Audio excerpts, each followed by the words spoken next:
All right, welcome back. We've made a switch. Alfred Okoligwe has taken his leave, and I'm now joined by Austin Popo, the General Secretary of the National Association of Nigeria Professional Footballers. Austin, it's nice to have you. It's been a while, but it's nice to have you join us today. Thank you. This is my domain. Okay. All right, let's talk about something that is always on your heart, player welfare. And in the news of late, you've had a lot of clubs, especially the ones in the top flight, you know, talking about player welfare, a lot of things not the way it should be. Recently, let's talk about Kwara. What makes the situation different from all others? Kwara United in the news now. What makes it different from the other ones that we have heard? Before I talk about Kwara United, yeah. I'd like to lay this foundation. Yes. I think most of the problems we are having regarding the issue of players' welfare, I can say it's a result of perception. Okay. For a very long time, I think football administrators has always have this kind of feeling that they see the players as liabilities. They are doing them a favor. They don't see them as assets. And secondly, there is also this perception that the relationship between players and administrator is a master-servant relationship instead of an employer and employee relationship. So this kind of perception, mentality, begin to play out in terms of the relationship. That is why, for example, let us take a look at the issue of Kwara United. You have all the time, you know you've qualified to play in the Premiership, and you know the rules and regulations, you know the minimum requirement in terms of payment is 150,000 naira and all those things.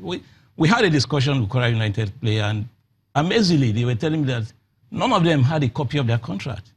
Wow. And beyond that, they also said they were still receiving the old salary of 70,000 and in the top flight. And the administrator, they were not actually open for discussion because as they speak, and they started playing matches, 1 or 2. So we wrote a very simple letter to the management. Please, give these boys a copy of their contract, at least so that let's start from there. Let's start from there, according to the rules. They didn't respond, so we took the matter to the LMC. We made complaints, and just only today, I spoke with some of the players, and they said, well, the management have discussed with them verbally, but not on paper. All right. So that is where we... Let me quickly ask you a question before you go to that. Yeah. Let's play the devil's advocate a little. Yeah. What reasons, or what do you think the reasons that the club could give? You know, somebody could quickly say, oh, the players understand that we don't have much money. No, the problem is that even if you have any reason, you open up communication with the players. And they know from day one. Yeah, we are aware that most of all these clubs, they are government-owned clubs. And the way monies are being released and all those. But can you also imagine that, for example, it is the same perception they also have on the players' union because it comes along with it. If you don't have respect for the players, you don't have respect for the players' union. For example, if a simple letter you cannot even respond. Let us take the issue of a crown, for example. Okay. You drop some players and you were still owing them. The players complained, we wrote you a letter, you didn't respond. At the end of the day, we now arrange for a meeting. So at the end of the day, you now agree that you will pay the players monthly. All right. And just to put this on paper now becomes a problem. Okay. You know, Austin, let's hold our thoughts a little and go on a quick. When we return, Austin Popo still with us, talking about the plight of the players and player welfare. Let's go for that break. We'll be back for more sports tonight.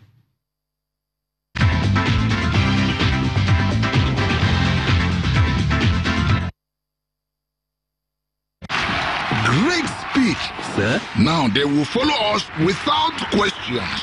Dumb like sheep. Ha! He really thinks he has us like lambs to the slaughter. Right, guys? Red Bull gives you wings.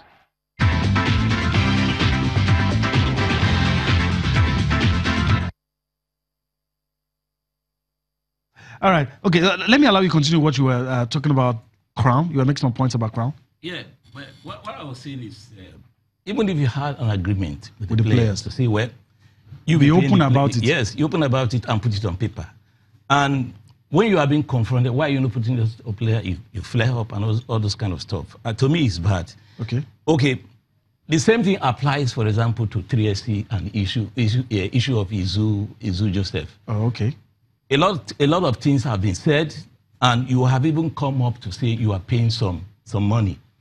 But as I speak with you, 3SC has not been able to come out to say this is AYZ amount that we have done. Joseph. Because I personally went to Ibadan.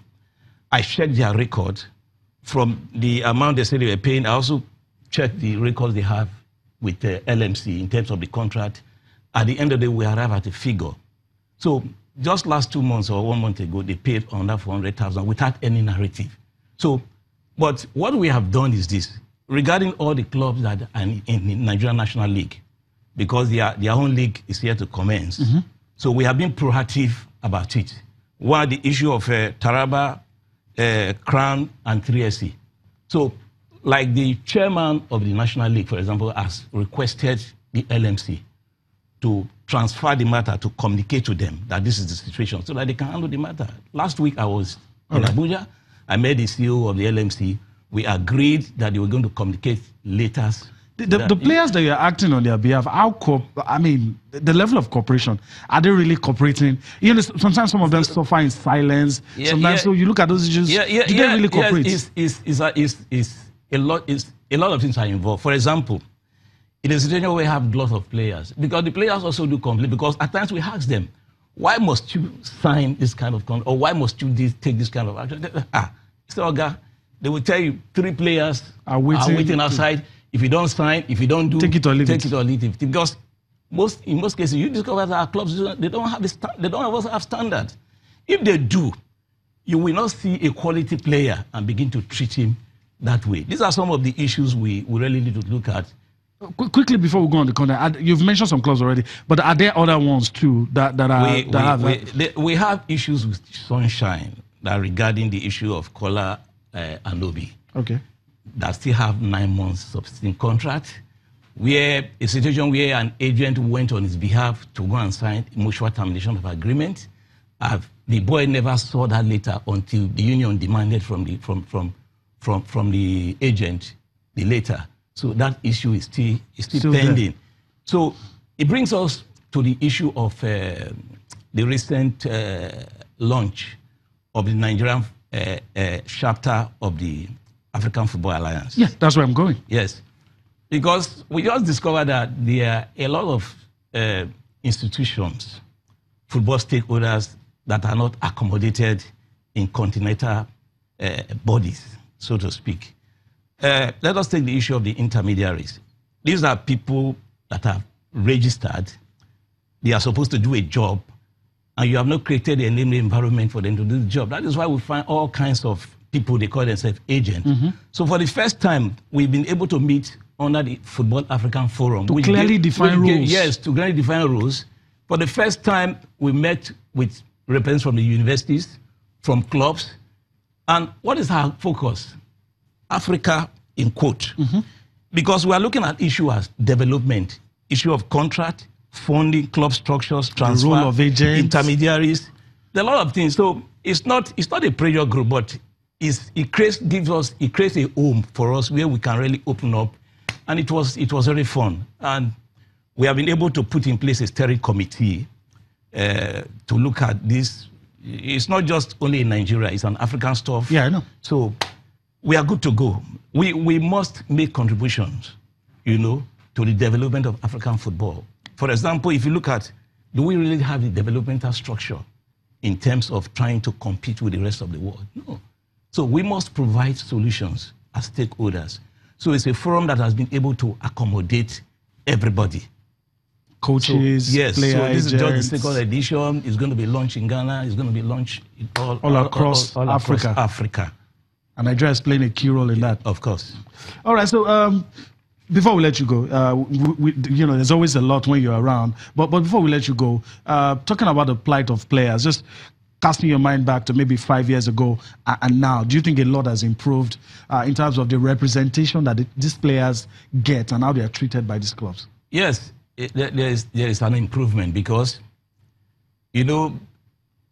apart from the fact that the union also need to work by information. I think for the past few weeks, we've been able to visit a lot of clubs, about 6 or 7 of them. And the feedback we get from them has been wonderful.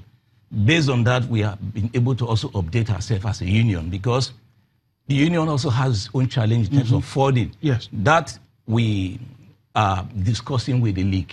For example, there are 3 areas the union can really gets its money. One, from the union dues. One, from statutory funding, which has to do with sponsorship money dues that are coming to the players.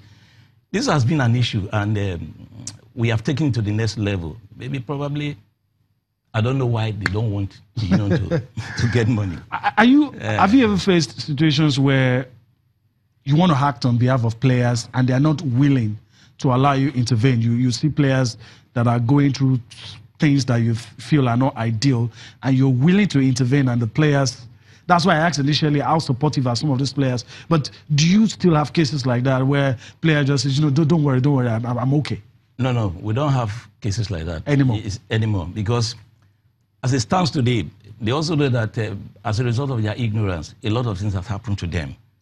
We have situations where you are owing players money, they will just sign, give them a piece of paper, they call it clearance, they will sign and take some change. It's not obtainable anywhere in the world. It's only in Nigeria, and which is unfortunate.